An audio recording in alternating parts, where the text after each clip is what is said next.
पेश है भारत चोण कमीशन द्वारा विशेष स्पॉन्सर्ड प्रोग्राम मतदाता जंक्शन सीजन 2 की 12वीं कड़ी। जद जुड़न लोकां नाल लोक वोटां नाल वोट बने तद लोकतंत्र दा सिस्टम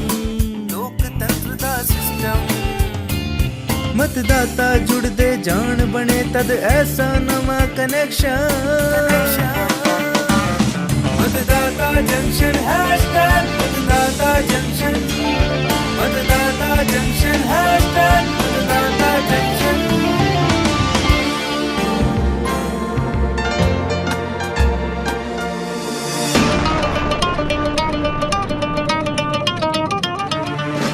दोस्तों, आम चुनाव आ रहे हैं। दुनिया का सबसे बड़ा लोकतंत्र एक बार फिर अपने लिए एक सरकार चुनेगा। हर नागरिक को इसका हिस्सा बनने का मौका मिलेगा, लेकिन हम अक्सर भूल जाते हैं कि इस वोट के अधिकार को हम तक पहुंचाने के लिए हमारे पूर्वजों ने कितनी बड़ी बड़ी कुर्बानियां दी थी। इसीलिए उनको याद करते हुए, उनकी कुर्बानियों को याद करते हुए आज मैं आपके सामने एक शपथ लेना चाहूंगा। ये मेरे हाथ में तिरंगे के रंग के 3 धागे हैं। इन्हें मैं अपनी कलाई पर बांधूंगा। ये नाजुक धागे उस मजबूत शपथ का प्रतीक है कि मैं न डर से, न दबाव से, न धर्म जाति के नाम पर, न पैसों के लिए, न किसी और लालच के लिए मैं अपना वोट नहीं बेचूंगा। और ये धागे मेरी कलाई से तब तक नहीं उतरेंगे जब तक मैं इन्हीं हाथों से आने वाले चुनाव में वोट न डाल दूं। ये मेरी शपथ है अपने आप को, अपने वतन को। दोस्तों, ਹੁਣੇ ਤੁਸੀਂ ਪਦਮ ਸ਼੍ਰੀ ਪਦਮ ਭੂਸ਼ਣ ਫਿਲਮ ਅਭਿਨੇਤਾ ਆਮਿਰ ਖਾਨ ਨੂੰ ਸੁਣ ਰਹੇ ਸੀ ਤੇ ਉਹਨਾਂ ਦੀਆਂ ਪ੍ਰੇਰਨਾਦਾਇਕ ਗੱਲਾਂ, ਜਿਨ੍ਹਾਂ ਤੋਂ ਤੁਹਾਨੂੰ ਇਹ ਪਤਾ ਲੱਗ ਗਿਆ ਹੋਣਾ ਕਿ ਅੱਜ ਅਸੀਂ ਇੱਕ ਹੋਰ ਮਹੱਤਵਪੂਰਨ ਵਿਸ਼ੇ ਤੇ ਗੱਲ ਕਰਨ ਵਾਸਤੇ ਤੁਹਾਡੇ ਰੂਬਰੂ ਹੋਏ ਹਾਂ। ਪ੍ਰੋਗਰਾਮ ਮਤਦਾਤਾ ਜੰਕਸ਼ਨ ਦਾ ਇੱਕ ਹੋਰ ਅੰਕ ਲੈ ਕੇ, ਤੇ ਆਓ ਫਿਰ ਇਸ ਪ੍ਰੋਗਰਾਮ ਨੂੰ ਅੱਗੇ ਵਧਾਉਂਦੇ ਹਾਂ। ਕੌਣ ਹੋ ਤੁਸੀਂ ਤੇ ਇੱਥੇ ਕਿਵੇਂ? ਮੈਂ ਹਾਂ ਇੱਕ ਵਿਚਾਰ, ਇੱਕ ਚੇਤਾਵਨੀ ਜਾਂ ਇੱਕ ਸਲਾਹ, ਜਿਹਨੂੰ ਪਰਖ ਨਾ ਹੋਵੇ ਆਪਣੇ ਚੰਗੇ ਮੰਦੇ ਦੀ, ਠੀਕ ਗਲਤ ਦੀ, ਨੈਤਿਕ ਅਨੈਤਿਕ ਦੀ, ਉਹਦੇ ਉੱਤੇ ਰਹਿੰਦੀ ਹੈ ਮੇਰੀ ਖਾਸ ਨਜ਼ਰ। ਤੁਸੀਂ ਤਾਂ ਕਾਫੀ ਸੰਜੀਦਾ ਗੱਲਾਂ ਕਰਦੇ ਹੋ। ਵੇਖੋ, ਮੈਂ ਤਾਂ ਠੀਕ, ਚੰਗਿਆਈ, ਇਮਾਨਦਾਰੀ ਤੇ ਨੈਤਿਕਤਾ ਦੀ ਗੱਲਾਂ ਕਰਦੀ ਹਾਂ ਬਸ। वो तो ठीक है, पर बुझारत जी क्यों पा रहे हो? ਸਹੀ ਕਿਹਾ ਤੁਸੀਂ, ਮੈਂ ਬੁਝਾਰਤ ਹੀ ਹਾਂ। ਸਾਡੇ ਸਰੋਤਿਆਂ ਦੀ ਕਿਹੜੀ ਬੁਝਾਰਤ ਦਾ ਹੱਲ ਕੱਢਣਾ ਹੈ ਜੀ ਤੁਸੀਂ ਅੱਜ? ਇਹ ਕਿ ਲੋਕ ਐਥੀਕਲ ਵੋਟਿੰਗ ਦੇ ਬਾਰੇ ਚ ਜਾਣਨ। ਬੜੀ ਸਿੰਪਲ ਜੀ ਗੱਲ ਹੈ। ਜੇਕਰ ਤੁਸੀਂ ਆਪਣੇ ਇਸ ਵੋਟ ਦੇਣ ਦੇ ਮੌਕੇ ਨੂੰ ਫॉर ਗ੍ਰਾਂਟਡ ਲੈਂਦੇ ਹੋ, ਇਹ ਸੋਚਦੇ ਹੋ ਕਿ ਇਹਦੇ ਚ ਕੀ ਹੈ, ਕਿਸੇ ਨੂੰ ਵੀ ਵੋਟ ਦੇ ਦੇਣਾ, ਤੇ ਤੁਸੀਂ ਤਾਂ ਮੂਲ ਭਾਵ ਵੀ ਕਰ ਲੋਗੇ ਤੇ ਲੋਕਾਂ ਦੇ ਵੋਟ ਇਕੱਠੇ ਕਰਕੇ ਲੈ ਆਉਂਗਾ। ਹੋਰ ਵੀ ਬਹੁਤ ਕੁਝ ਮਿਲ ਸਕਦਾ ਹੈ, ਪਰ ਕੀ ਤੁਸੀਂ ਜਾਣਦੇ ਹੋ ਕਿ ਤੁਹਾਡੀ ਜ਼ਰਾ ਜਿੰਨੀ ਗਲਤੀ ਜਾਂ ਲਾਲਚ ਦੇ ਨਾਲ ਚੋਣ ਪ੍ਰਕਿਰਿਆ ਤੇ ਕਿੰਨਾ ਮਾੜਾ ਅਸਰ ਪਵੇਗਾ? ਕਹਿ ਤਾਂ ਸਹੀ ਰਹੇ ਹੋ ਤੁਸੀਂ ਕਿ ਇੱਕ ਗਲਤ ਉਮੀਦਵਾਰ ਦੀ ਚੋਣ ਆਪਣੇ ਖੇਤਰ ਦੇ ਵਿਕਾਸ ਤੇ ਤਰੱਕੀ 'ਚ ਕਿੰਨਾ ਵੱਡਾ ਰੋੜਾ ਬਣ ਸਕਦਾ ਹੈ।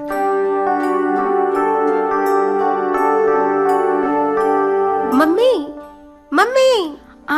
ਓਏ, ਇਹ ਕੌਣ ਆਵਾਜ਼ਾਂ ਮਾਰ ਰਿਹਾ? ਸੁਣਿਆ ਤੁਸੀਂ? ਹਾਂ ਸੁਣ ਰਿਹਾ। ਚਲੋ ਵੇਖਦੇ ਹਾਂ, ਤੁਸੀਂ ਵੀ ਚਲੋ ਸਾਡੇ ਨਾਲ।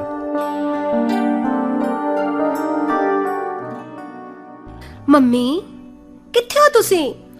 ਕੀ ਹੋਇਆ ਮੇਰਾ ਪੁੱਤ, ਇੰਨੀ ਘਬਰਾਈ ਹੋਈ ਕਿਉਂ ਆ? ਮੰਮੀ, ਮੇਰਾ ਦੋਸਤ ਹੈ ਨਾ ਅਮਰ, ਉਹਨੇ ਮੈਨੂੰ ਪਰੇਸ਼ਾਨ ਕਰ ਰੱਖਿਆ ਹੈ। ਓਹੋ, बेचारा 2-4 ਨੋਟਸ ਮੰਗ ਲੈ ਜਾਂਦਾ, ਬਸ ਇਸੇ ਗੱਲੋਂ ਪਰੇਸ਼ਾਨ ਹੋ ਜਾਂਦੀ ਹੈ ਤੂੰ। ਨੋਟਸ ਤੱਕ ਤਾਂ ਠੀਕ ਹੈ ਮੰਮੀ, ਹੁਣ ਤਾਂ ਮੈਨੂੰ ਨੋਟ ਦੇਣ ਦੀ ਕੋਸ਼ਿਸ਼ ਕਰ ਰਿਹਾ ਹੋ। ਅੱਛਾ, ਇੰਨੇ ਵਧੀਆ ਨੋਟਸ ਨੇ ਤੇਰੇ? ਨੋਟਸ ਖਰੀਦਣਾ ਚਾਹੁੰਦਾ ਹੈ? ਨਹੀਂ ਮਾਂ, ਉਹ ਨੋਟਸ ਨਹੀਂ, ਮੇਰੀ ਵੋਟ ਖਰੀਦਣਾ ਚਾਹੁੰਦਾ ਹੈ। ਵੋਟ ਖਰੀਦਣਾ ਚਾਹੁੰਦਾ ਹੈ? ਹਾਂਜੀ, ਮੇਰੀ ਵੋਟ। ਤੁਸੀਂ ਸਾਰੇ ਬਾਹਰ ਹੀ ਰੁਕੋ, ਮੈਂ ਮਿੰਨੀ ਨੂੰ ਲੈ ਕੇ ਆਉਣਾ, ਫਿਰ ਉਸ ਨੂੰ ਲੈ ਕੇ ਅਗਲੇ ਘਰ ਚੱਲਾਂਗੇ। ਨਮਸਤੇ ਆਂਟੀ ਜੀ। ਨਮਸਤੇ ਬੇਟਾ, ਬੈਠੋ। ਨਹੀਂ ਆਂਟੀ ਜੀ, ਬੈਠਣ ਦਾ ਟਾਈਮ ਨਹੀਂ ਹੈ। ਦਰਅਸਲ ਮੇਰੇ ਵੱਡੇ ਭਾਜੀ ਇਲੈਕਸ਼ਨ ਵਿੱਚ ਖੜੇ ਹੋਏ ਨੇ, ਤਾਂ ਕੈਂਪਿੰਗ ਵਿੱਚ ਬਹੁਤ ਹੀ ਬਿਜ਼ੀ ਆ। You know so much responsibilities on my shoulder. ਬਸ ਇਲੈਕਸ਼ਨ ਜਿੱਤ ਜਾਣ ਤਾਂ ਆਰਾਮ ਨਾਲ ਬੈਠ ਕੇ ਤੁਹਾਡੇ ਨਾਲ ਚਾਹ ਪੀਵਾਂਗਾ। ਜ਼ਰੂਰ ਬੇਟਾ। ਆਂਟੀ ਜੀ ਤੁਸੀਂ ਵੀ ਤੇ ਮਿੰਨੀ ਤੂੰ ਵੀ ਯਾਦ ਰੱਖੀ, ਮੇਰੇ ਭਾਜੀ ਨੂੰ ਹੀ ਵੋਟ ਪਾਣੀ ਹੈ। ਅਸੀਂ ਤਾਂ ਦੋਸਤ ਵੀ ਆ ਤੇ ਸਾਡੀ ਤਾਂ ਜ਼ਾਤ ਵੀ ਇੱਕੋ ਹੀ ਹੈ। ਵੇਖ ਅਮਰ, ਮੈਂ ਪਹਿਲੀ ਵਾਰ ਵੋਟ ਪਾਉਣੀ ਹੈ ਅਤੇ ਮੈਂ ਆਪਣੀ ਵੋਟ ਬਹੁਤ ਸੋਚ ਸਮਝ ਕੇ ਪਾਉਣੀ ਚਾਹੁੰਦੀ ਹਾਂ। ਮੇਰੇ ਭਾਜੀ ਬਾਰੇ ਜੋ ਪੁੱਛਣਾ ਹੈ ਤੂੰ ਮੈਨੂੰ ਪੁੱਛ ਸਕਦੀ ਹੈ। ਨਹੀਂ ਬੇਟਾ ਅਮਰ, ਤੁਸੀਂ ਇੱਥੇ ਗਲਤ ਹੋ। ਤੁਹਾਨੂੰ ਪਤਾ ਹੈ ਨਾ KYC ਐਪ ਬਾਰੇ, ਯਾਨੀ ਨੋ ਯੋਰ ਕੈਂਡੀਡੇਟ ਵਾਲੀ ਐਪਲੀਕੇਸ਼ਨ। ਉਹਦੇ ਚ ਮਿੰਨੀ ਪਹਿਲਾਂ ਦੇਖੇਗੀ ਕਿ ਉਮੀਦਵਾਰ ਦਾ ਕੋਈ ਅਪਰਾਧਿਕ ਪਿਛੋਕੜ ਤਾਂ ਨਹੀਂ ਹੈ। ਪੂਰੀ ਜਾਣਕਾਰੀ ਤੇ ਤਸੱਲੀ ਕਰਨ ਤੋਂ ਬਾਅਦ ਹੀ ਮਿੰਨੀ ਸੋਚ ਸਮਝ ਕੇ ਵੋਟ ਪਾਵੇਗੀ। ਪਰ ਉਹ ਗੱਲ ਠੀਕ ਹੈ ਆਂਟੀ ਜੀ, ਪਰ ਮੈਂ ਤੇ ਮਿੰਨੀ ਦੋਸਤ ਆ ਦੋਵੇਂ। ਹਾਂ, ਪਰ ਦੋਸਤੀ ਦੀ ਖਾਤਰ ਮੈਂ ਬਿਨਾਂ ਸੋਚੇ ਵਿਚਾਰੇ ਹੀ ਆਪਣੀ ਵੋਟ ਖਰਾਬ ਨਹੀਂ ਕਰ ਸਕਦੀ। ਪੂਰੇ 5 ਸਾਲ ਦਾ ਸਵਾਲ ਹੈ। ਮਿੰਨੀ ਇਹ ਤਾਂ ਹੱਦ ਹੋ ਗਈ। ਜੇਕਰ ਤੁਸੀਂ ਮੇਰਾ ਸਾਥ ਨਹੀਂ ਦੇਵੋਗੇ ਤਾਂ ਕੀ ਫਾਇਦਾ ਤੁਹਾਡੀ ਦੋਸਤੀ ਦਾ। ਓਕੇ ਛੱਡੋ। ਅਮਰ ਤੁਸੀਂ ਚਾਹ ਪੀਓਗੇ? ਨਹੀਂ ਆਂਟੀ, ਹੁਣ ਟਾਈਮ ਨਹੀਂ ਹੈ ਮੇਰੇ ਕੋਲ। ਮੈਂ ਚਾਹ ਬਹੁਤ ਸਵਾਦ ਬਣਾਉਣੀ ਹੈ ਬੇਟਾ, ਪੀ ਕੇ ਜਾਈਂ। ਸੌਰੀ ਆਂਟੀ, ਮੈਂ ਸਮਝਦਾ ਕਿ ਸਵਾਦ ਚਾਹ ਬਣਾਉਣਾ ਹਰ ਕਿਸੇ ਦੇ ਵੱਸ ਦੀ ਗੱਲ ਨਹੀਂ ਹੁੰਦੀ। ਮੇਰੀ ਦਾਦੀ ਵੀ ਬਣਾਉਂਦੀ ਹੈ। ਚਾਹ ਪੱਤੀ ਅਤੇ ਖੰਡ ਦੀ ਸਹੀ ਮਿਕਦਾਰ, ਪਾਣੀ ਕਿੰਨਾ ਉਬਾਲਣਾ ਹੈ ਤੇ ਅਦਰਕ ਲੌਂਗ ਦੀ ਮਾਤਰਾ ਕਿੰਨੀ ਹੋਣੀ ਚਾਹੀਦੀ ਹੈ, ਇਹ ਹਰ ਕੋਈ ਨਹੀਂ ਜਾਣਦਾ ਤੇ ਹਰ ਕਿਸੇ ਦੇ ਹੱਥ ਦੀ ਚਾਹ ਪੀ ਕੇ ਮਜ਼ਾ ਵੀ ਨਹੀਂ ਆਉਂਦਾ। ਬਿਲਕੁਲ ਸਹੀ ਕਿਹਾ ਤੂੰ। ਮੈਨੇ ਵੀ ਤੈਨੂੰ ਇਹੀ ਕਹਿਣਾ ਚਾਹੁੰਦੀ ਹੈ, ਇੰਜੀ ਹਰ ਕਿਸੇ ਨੂੰ ਵੋਟ ਨਹੀਂ ਪਾਈ ਜਾ ਸਕਦੀ ਜਦ ਤੱਕ ਉਹਦਾ ਕੰਮ, ਪ੍ਰੋਫਾਈਲ, ਉਹਦੇ ਮੈਨੀਫੈਸਟੋ ਨੂੰ ਨਾ ਦੇਖਿਆ ਜਾਵੇ। ਤੁਹਾਡੇ ਕਹਿਣ ਉੱਤੇ ਵੋਟ ਪਾ ਦਿੱਤੀ ਤੇ ਤੁਹਾਡਾ ਭਰਾ ਸਾਡੇ ਸੋਚਣ ਵਿਚਾਰਨ ਦੀ ਕਸੌਟੀ ਤੇ ਜੇ ਖਰਾ ਨਾ ਉਤਰਿਆ ਤਾਂ ਫਿਰ ਸਾਡੀ ਵੋਟ ਤਾਂ ਹੋ ਗਈ ਨਾ ਬੇਕਾਰ। 5 ਸਾਲ ਵਿੱਚ ਇੱਕ ਵਾਰ ਮੌਕਾ ਮਿਲਦਾ ਅਮਰ ਬੇਟਾ ਆਪਣੇ ਖੇਤਰ ਲਈ ਚੰਗੇ ਉਮੀਦਵਾਰ ਨੂੰ ਚੁਣਨ ਦਾ। ਉਹਨੂੰ ਗਵਾ ਦੇਣਾ ਸਮਝਦਾਰੀ ਤੇ ਨਹੀਂ ਕਹੀ ਜਾ ਸਕਦੀ ਨਾ। ਆਂਟੀ ਉਸ ਵਿੱਚ ਤੁਸੀਂ ਕਿਉਂ ਟੈਨਸ਼ਨ ਲੈ ਰਹੇ ਹੋ?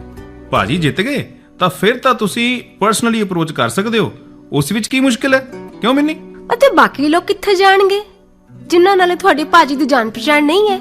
ਇਸ ਤਰ੍ਹਾਂ ਆਪਣੇ ਇਲਾਕੇ ਦੀਆਂ ਸਮੱਸਿਆਵਾਂ ਦੂਰ ਹੋ ਜਾਣਗੀਆਂ। ਮਿੰਨੀ ਤੂੰ ਉਹਨਾਂ ਦੀ ਗੱਲ ਛੱਡ, ਆਂਟੀ ਜੀ ਸਮਝਾਓ ਇਹਨੂੰ ਕੁਝ। ਬੇਟਾ ਮੈਂ ਤਾਂ ਤੈਨੂੰ ਸਮਝਾਉਣਾ ਚਾਹੁੰਦੀ ਆ, ਵੋਟਿੰਗ ਦੇ ਐਥਿਕਸ ਹੁੰਦੇ ਨੇ, ਉਹਨਾਂ ਨੂੰ ਤਾਂ ਤੂੰ ਬਿਲਕੁਲ ਹੀ ਅੱਖੋਂ ਪਰੋਖੇ ਕਰ ਦਿੱਤਾ ਹੈ। ਤੂੰ ਸਾਨੂੰ ਬੇਨਤੀ ਕਰ ਸਕਦਾ ਹੈ ਕਿ ਮੇਰੇ ਭਰਾ ਨੂੰ ਵੋਟ ਦੇਣ ਦੀ ਗੱਲ ਤੇ ਵਿਚਾਰ ਕਰਿਓ, ਪਰ ਮੈਂ ਸੁਣਿਆ ਤੁਸੀਂ ਤਾਂ ਬੱਚਿਆਂ ਨੂੰ ਫਿਲਮ, ਐਗਜ਼ਾਮ 'ਚ ਚੀਟਿੰਗ ਤੇ ਪਾਰਟੀ ਦਾ ਲਾਲਚ ਦੇ ਰਹੇ ਹੋ। ਇਹ ਵੀ ਸੁਣਿਆ ਮੈਂ ਕਿ ਕਾਲਜ ਦੇ ਪੀਐਨ ਅੰਕਲ ਨੂੰ ਤੁਸੀਂ ਨੌਕਰੀ ਪੱਕੀ ਕਰਾਉਣ ਦਾ ਵਚਨ ਕੀਤਾ ਹੈ ਨਾ ਮਿੰਨੀ? ਹਾਂਜੀ ਮੰਮਾ। ਇੰਨੀ ਸਸਤੀ ਹੁੰਦੀ ਹੈ ਸਾਡੀ ਵੋਟ ਜੋ ਖਾਣ ਪੀਣ ਦੇ ਲਾਲਚ ਨਾਲ ਵਿਕ ਜਾਏਗੀ? ਆਂਟੀ ਜੀ ਮੈਂ ਤੇ ਮਿੰਨੀ ਦੋਸਤ ਆਣਾ ਤੇ ਮੇਰੇ ਦੋਸਤ ਹੋਣ ਦੇ ਨਾਤੇ ਇੰਨਾ ਕੰਮ ਨਹੀਂ ਕਰ ਸਕਦੀ ਮੇਰਾ? ਨਹੀਂ, ਮਿੰਨੀ ਇਹ ਕੰਮ ਕਦੇ ਵੀ ਨਹੀਂ ਕਰੇਗੀ। ਉਹ ਮੇਰੀ ਬੇਟੀ ਹੈ ਤੇ ਜੇ ਇੰਜ ਤੂੰ ਹੋਰਾਂ ਨੂੰ ਲਾਲਚ ਦੇ ਦਬਾਅ 'ਚ ਲਿਆਉਣ ਦੀ ਕੋਸ਼ਿਸ਼ ਕਰੇਗਾ ਨਾ ਤਾਂ ਸਾਡੇ ਫੋਨ ਦੇ ਵਿੱਚ ਸੀ ਵਿਜਲ ਐਪ ਹੈ। ਮੈਂ ਤੁਹਾਡੀ ਇਹ ਵੀਡੀਓ ਤੇ ਗੱਲਬਾਤ ਉਹਦੇ ਤੇ ਪਾ ਵੀ ਸਕਦੀ ਆ। ਜੇ ਤੁਸੀਂ ਕਿਸੇ ਨੂੰ ਵੀ ਪ੍ਰਭਾਵਿਤ ਕਰਨ ਦੀ ਕੋਸ਼ਿਸ਼ ਕੀਤੀ ਤਾਂ ਸੀ ਵਿਜਲ ਐਪ ਉੱਤੇ ਜਾਣਕਾਰੀ ਭੇਜ ਦਵਾਂਗੀ। ਆਪਣੇ ਇਹੋ ਜਿਹੇ ਕੰਮਾਂ ਨੂੰ ਰੋਕ ਲਓ ਤੁਸੀਂ, ਨਹੀਂ ਤਾਂ ਤੁਹਾਡੇ ਤੇ ਸਖਤ ਕਾਰਵਾਈ ਹੋਏਗੀ। ਹੱਦ ਹੈ, ਕਿਸੇ ਨੂੰ ਕਹਿ ਰਹੇ ਹੋ ਭਰਾ ਹੈ ਮੇਰਾ, ਕਿਸੇ ਨੂੰ ਕਹਿ ਰਹੇ ਹੋ ਇੱਕ ਜਾਤ ਆ, ਤੇ ਵੋਟ ਦੇਣਾ ਬਣਦਾ ਹੈ ਨਾ। ਆਪਣੇ ਹੀ ਆਪਣਿਆਂ ਦੇ ਕੰਮ ਨਹੀਂ ਆਣਗੇ ਤਾਂ ਕੌਣ ਕੰਮ ਆਏਗਾ? ਇਹੋ ਜਿਹੇ ਗੱਲਾਂ ਕੌਣ ਕਰਦਾ? ਸਾਡੀ ਮਰਜ਼ੀ ਹੈ, ਅਸੀਂ ਵੋਟ ਸੋਚ ਵਿਚਾਰ ਕੇ ਦੇਵਾਂਗੇ। ਤੁਸੀਂ ਕੌਣ ਹੁੰਦੇ ਹੋ ਮੇਰੀ ਬੇਟੀ ਨੂੰ ਵਰਗਲਾਉਣ ਵਾਲੇ? ਤੇ ਜੇ ਇਹ ਗੱਲ ਹੈ ਤੁਸੀਂ ਮੇਰੇ ਭਰਾ ਨੂੰ ਵੋਟ ਨਹੀਂ ਪਾਣੀ ਤਾਂ ਮੇਰੀ ਤਾਂ ਮਿੰਨੀ ਦੀ ਦੋਸਤੀ ਅੱਜ ਤੋਂ ਖਤਮ। ਠੀਕ ਹੈ ਬੇਟਾ, ਤੁਸੀਂ ਜਾ ਸਕਦੇ ਹੋ।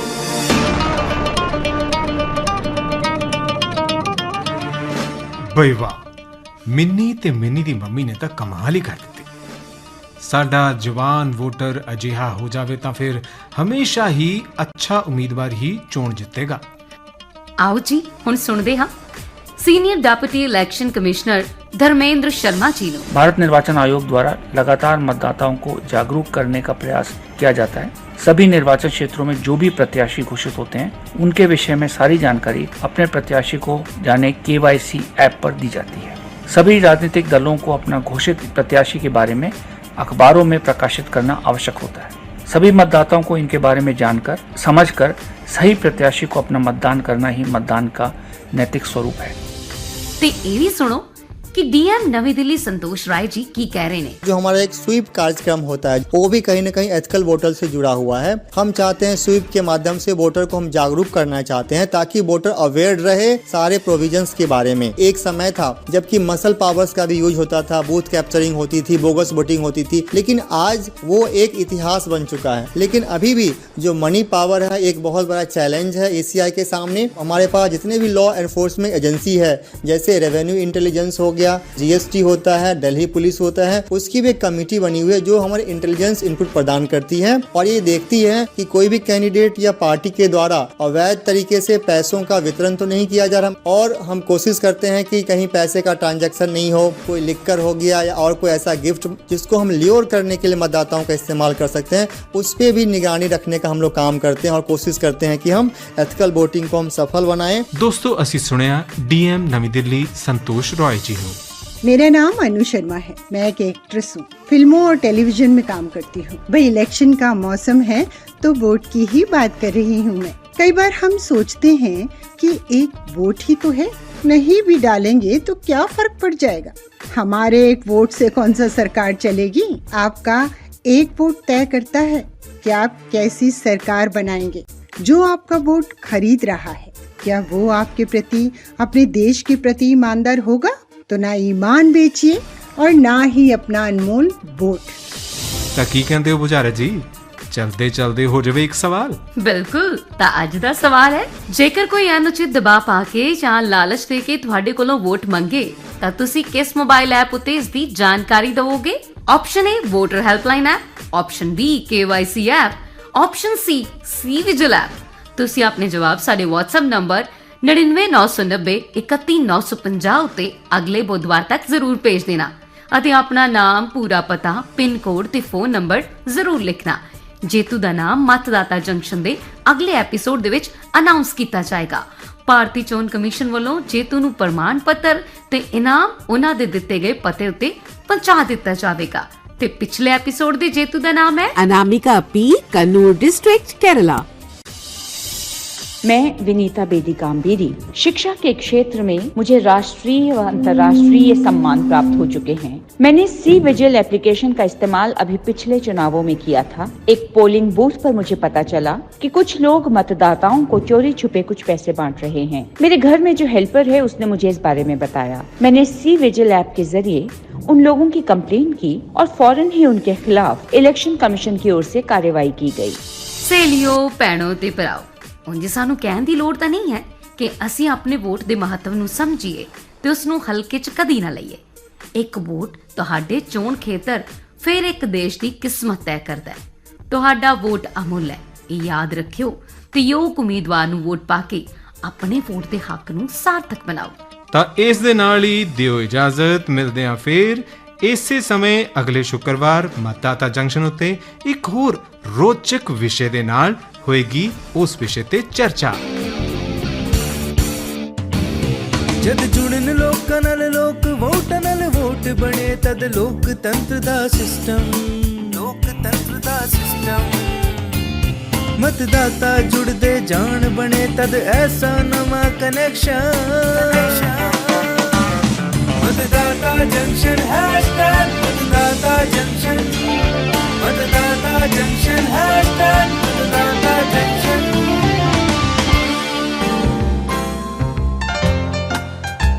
ਹੁਣੇ ਤੁਸੀਂ ਸੁਣ ਰਹੇ ਸੀ ਭਾਰਤੀ ਚੋਣ ਕਮਿਸ਼ਨ ਦੁਆਰਾ ਵਿਸ਼ੇਸ਼ sponsored programme Matdata junction season 2 ਦੀ 12ਵੀਂ ਕੜੀ।